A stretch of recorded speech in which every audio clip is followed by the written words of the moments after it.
എല്ലാവർക്കും പുതിയ വീഡിയോയിലേക്ക് സ്വാഗതം. നമ്മൾ ഉണ്ടാക്കാൻ പോകുന്നത് കുമ്പളങ്ങയുടെ തോട് ഉപ്പേരിയാണ്. ആരെങ്കിലും കുമ്പളങ്ങ തോട് ഉപ്പേരി വെച്ചിട്ടുണ്ടോ? കമൻറ്റ് ചെയ്യണേ.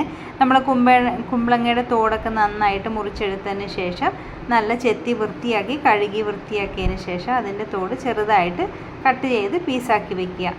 അങ്ങനെ നമ്മളെല്ലാം തോടിനെയും പീസാക്കിയതിന് ശേഷം നമ്മൾ വെള്ളത്തിൽ ഉപ്പ് ഇട്ടിട്ട് ഈ തോട് നന്നായി വേവിക്കുക. വേവിച്ചതിന് ശേഷം തേങ്ങ ഇട്ട് കൊടുക്കുക. വേറെ ഇൻഗ്രീഡിയൻസ് ഒന്നും ഇല്ല ഇതിനകത്ത്.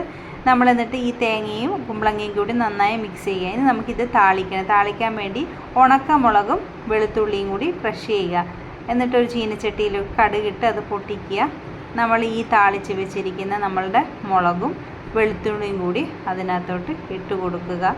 അതിനുശേഷം നമ്മുടെ വേവിച്ച് വെച്ചിരിക്കുന്ന ഈ തോടും അതിനോട്ട് മിക്സ് ചെയ്യുക. ഇതാണ് നമ്മുടെ തോടുപ്പേരി. നല്ല സിമ്പിൾ കറിയല്ലേ? എല്ലാവരും ഉണ്ടാക്കി നോക്കുക. വീഡിയോ ലൈക്ക് ചെയ്യുക, ഷെയർ ചെയ്യുക, സബ്സ്ക്രൈബ് ചെയ്യുക. Thank you.